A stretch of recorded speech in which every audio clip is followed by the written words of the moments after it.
प्रणाम। मैं सुरेंद्र शर्मा। पिछले पाठ में हमने जितने नक्षत्रों का अध्ययन किया था, आज के पाठ में सूक्ष्म ज्योतिष के अधीन अग्रिम नक्षत्रों का अध्ययन करेंगे। आज का नक्षत्र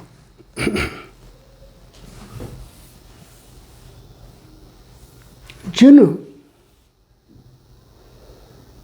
लोगों के या जिन व्यक्तियों के, स्त्री पुरुषों के नाम भू, धा, फा और ढा,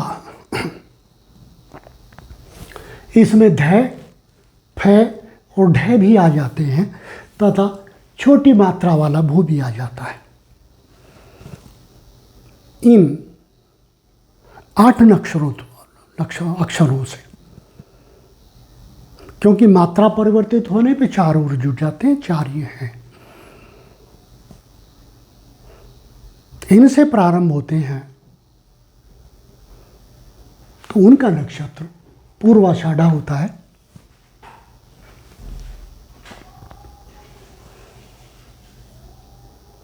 पूर्वाषाढ़ा का स्वामी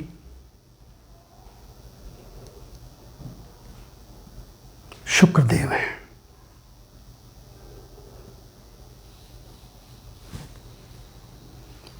इनकी योनि वानर नाड़ी मध्या होती है और इनकी राशि धनु होती है, 9 नंबर राशि।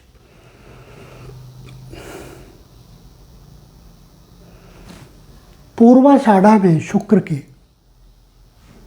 गुण उन नक्षत्रों से भिन्न हो जाते हैं जो इसके 2 नक्षत्र पहले आ चुके हैं, जैसे कि भरणी। वो शांत नक्षत्र हैं। यहाँ पूर्वाषाढ़ा में व्यक्ति कुछ विपरीत लिंगों के प्रति अधिक क्रियाशील हो जाता है, अधिक समय नष्ट करता है उक्त क्रियाओं में।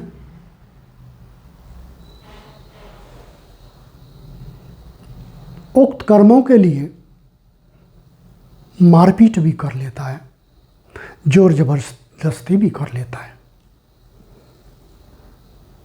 हीनियस एक्सपर्ट्स, हीनियस एक्टिविटीज भी उक्त कामातुर कर्मों के लिए ऐसा व्यक्ति कर लेता है। ये गुण उसमें होते हैं। यद्यपि अच्छा व्यापारी भी होता है। डेकोरेटिव, इलेक्ट्रिकल, क्लॉथ्स और इसी प्रकार की सजावटी चीज़ों का उत्तम व्यापारी भी होता है। किराना व्यापारी भी होता है, परंतु उसमें वह अवगुण है, कामातुर हो सकता है। ये लक्षण पूर्वाषाढ़ा के लोगों के हो सकते हैं, जैसा ज्योतिष में वर्णन है। आगे अगला नक्षत्र, जिन लोगों के नाम भे या भाई, भो या भाऊ, जा या जय, जी या छोटी जी, इनसे प्रारंभ होते हैं उनका नक्षत्र श्रवण होता है। और नाड़ी वानर,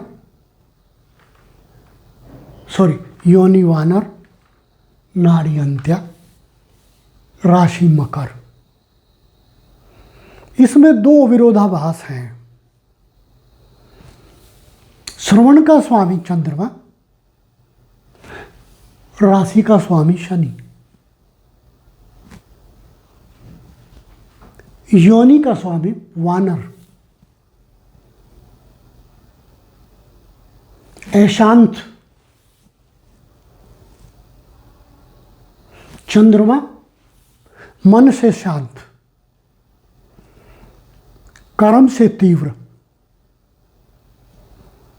स्वभाव से उत्तम, परंतु उस पर शनि का प्रभाव है, कुटिलता की तरफ चला जाता है। ऐसे कर्म कर सकता है जो अपने व्यापार को बिगाड़ ले, अपने लाभ को खो दे। जैसे प्राप्त लाभ को कुछ ऐसे व्यापारों में लगा दे या ऐसे लाभ की इकाइयों में लगा दे जिसमें वो डूब जाए। इस प्रकार के लक्षण श्रवण नक्षत्र के लोगों में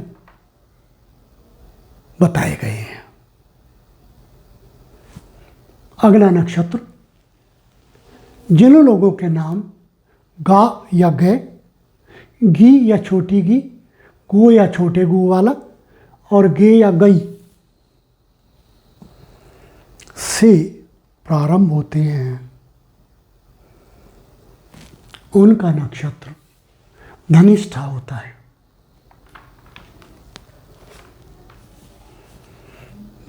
और धनिष्ठा का स्वामी मंगल है। इसकी योनि शेर, सिंह, नाड़ी मध्या, राशि कुंभ। अत्यंत जटिल बातें हैं। स्वामी मंगल, राशि ताकतवर और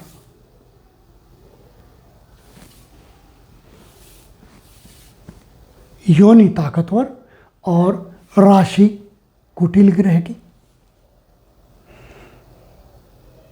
तीन विरोधाभासी बातें एक साथ जुड़ जाती है। इसलिए धनिष्ठा नक्षत्र वाले व्यक्ति शांत स्वभाव के नहीं होते, तोड़फोड़ में विश्वास रखते हैं, मारपीट पर उतर आते हैं, झगड़ालू होते हैं, युद्ध में और सेना में जाने के इच्छुक होते हैं, पुलिस आदि को महत्व देते हैं जहां उन्हें अपनी प्रतिभा और ताकत दिखाने का अवसर मिले, परंतु वहां ईमानदार नहीं होते। ऐसा कहा गया है कि वहां चालाकी करते हैं, हेरा फेरी भी कर सकते हैं। ऐसा वृत्तांत धनिष्ठा नक्षत्र वालों का बताया गया है।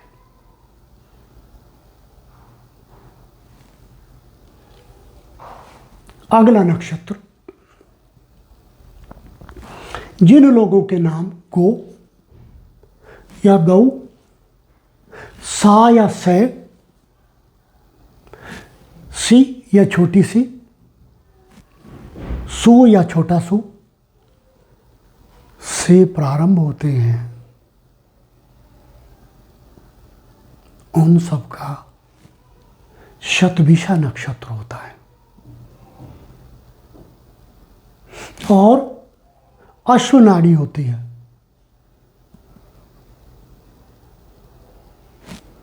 और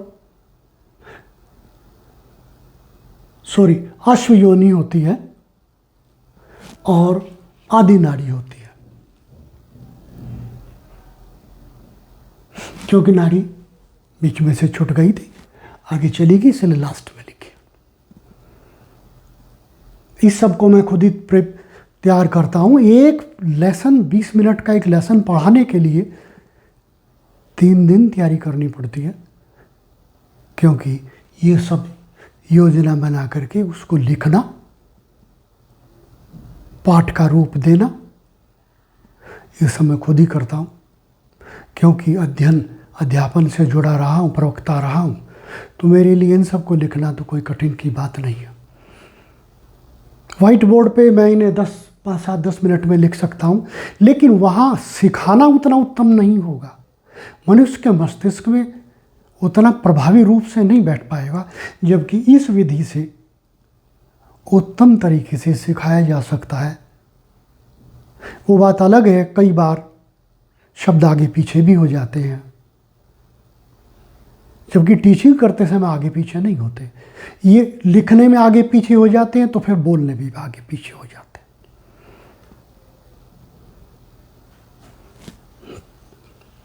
शतभिषा का स्वामी राहु कुटिल ग्रह, काला, भेदभाव करने वाला, चोर, बिना कमाए धन को उपयोग करने वाला, इस प्रकार के लक्षण राहु के बताए गए हैं। यहां पर योनि अशुभ, ताकतवर और चालाक, अस्थिर और राशि स्वामी शनि,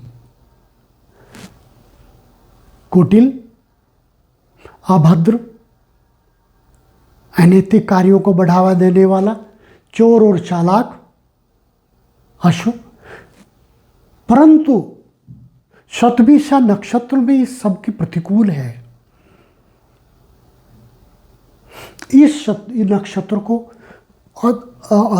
शुभ कर्मों के लिए बहुत उत्तम कहा गया है। जिस प्रकार स्वास्तिक का स्वभाव शांत है, उत्तम है, हर क्षण शुभ है, इसी प्रकार से उत्तम कार्यों के लिए शतभिषा नक्षत्र को उत्तम कहा गया है, क्योंकि इस नक्षत्र की स्थिति में राहु और ये शनि के ये गुण शांत अवस्था में होते हैं। एक्टिव स्टेट नहीं होती, स्लीपिंग स्टेट होती है। तो वहां ये दोनों यूनिट्स, राहु और शनि, शांत अवस्था में होने के कारण ज़्यादा खुराफात नहीं कर पाते और शतभिषा नक्षत्र फलित हो जाता है।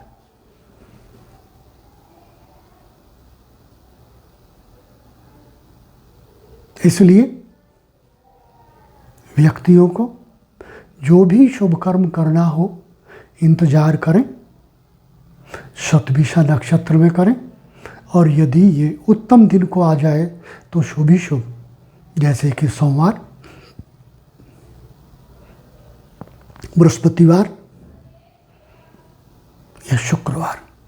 यदि ये नक्षत्र इन 3 दिनों में पड़ जाए तो प्रभु का नाम लेके आंख मीच के शुभ कर्म को प्रारंभ कर दे। कहा गया है उत्तम फलित होगा।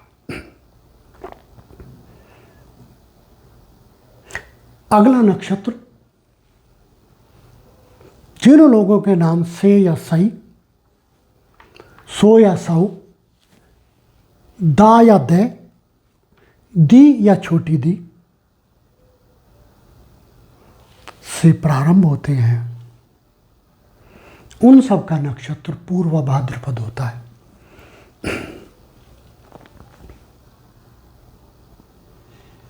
और योनि सिंह होती है, राशि कुंभ होती है, नाड़ी आदि होती है। राशि स्वामी शनि, और ये जो कुंभ राशि है शनि की, मूल त्रिकोण राशि कही गई है।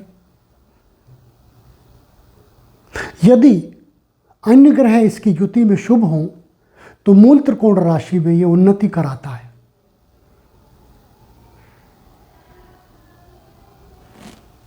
और यहां पूर्वा भाद्रपद का स्वामी गुरुदेव शनि से युत होकर के उत्तम फल दें, प्रोत्साहित करें, स्टेशनरी आदि के काम को बढ़ाएं, प्रिंटिंग प्रेस स्टेशनरी के काम को करने वाले को सुख दें, सिले सिलाई कपड़ों को भिन्न भिन्न रंगों में मिक्सअप करके बेचने से सुख दें, शिक्षण संस्थाएं चलाने वालों को सुख दें,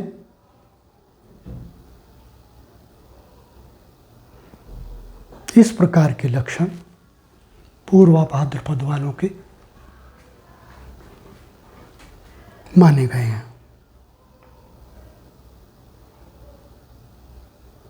अगला नक्षत्र उत्तरा भाद्रपद।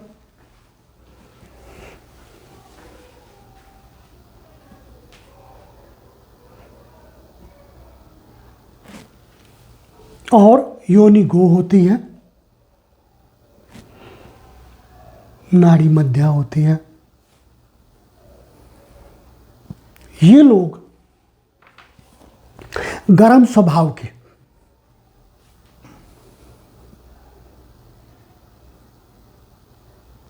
माने गए हैं क्योंकि इस नक्षत्र का स्वामी शनि है और योनि गो है। योनि पर नक्षत्र स्वामी पूरी तरह हावी रहता है, नाड़ी मध्या होती है और राशि का स्वामी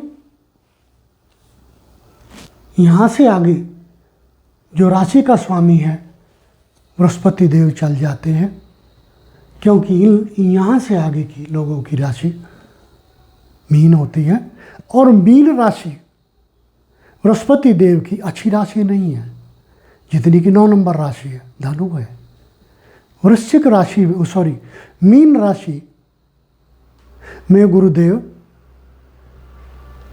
थोड़े अस्थिर स्वभाव के हो जाते हैं, कम मददगार हो जाते हैं।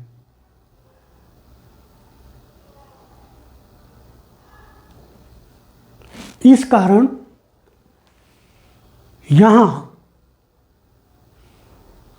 ये शनिदेव उत्तरा भाद्रपद नक्षत्र में बहुत अच्छा प्रभाव नहीं देते।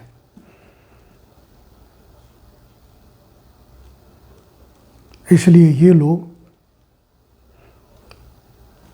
आलसी, मजदूरी करने वाले,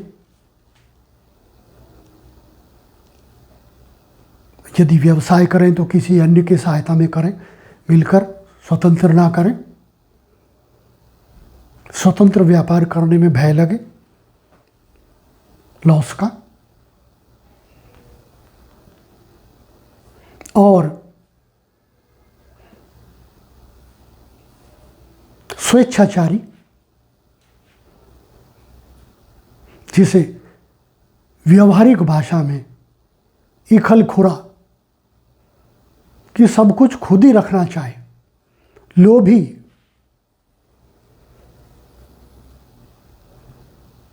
अशांत स्वभाव के और अपनों से भी बात को छुपाएं, ऐसे स्वभाव वाले ये लोग कहे गए हैं। अगला नक्षत्र, जिन लोगों के नाम दे या दई, दो या दौ, चे या चा और ची या छोटी ची वाले होते हैं, जिनके नाम इन अक्षरों से प्रारंभ होते हैं, उनका रेवती नक्षत्र कहा गया है और योनि गज कही गई है, नाड़ी अंत्या कही गई है, राशि तो मीन है ही अंत तक। रेवती का स्वामी बुध और रेवती नक्षत्र को पहले 2 चरण में जिनका जन्म हो बहुत उत्तम। ऐसा कहा गया है, रेवती नक्षत्र के प्रथम चरण में पैदा होने वाला राजा, दूसरे चरण में जन्म लेने वाला मंत्री, तीसरे चरण में लेने वाला अच्छा नौकर, परंतु बीमार, अपमानित हो, बार बार रोजगार परिवर्तित हो और माता कष्ट में रहे। चौथे चरण में जन्म लेने वाले व्यक्ति के पिता घोर संकट से गुजरते हैं और व्यक्ति रोजगार से परेशान रहता है। इस प्रकार के लक्षण रेवती नक्षत्र वालों के बताए गए हैं। सभी नक्षत्रों का वृत्तांत पूर्ण हुआ।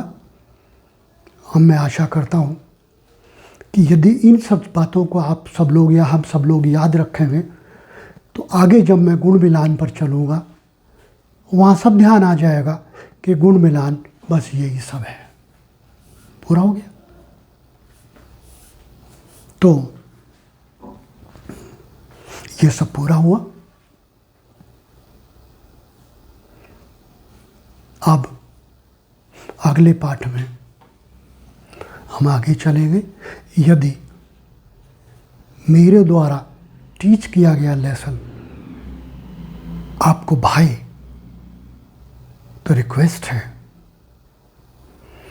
चैनल को सब्सक्राइब करें, लाइक करें, ताकि मुझे बूढ़े आदमी को, रिटायर हुए आदमी को प्रोत्साहन मिले और मैं और मटेरियल एकत्रित करके जनहितार्थ प्रस्तुत कर पाऊँ। प्रणाम।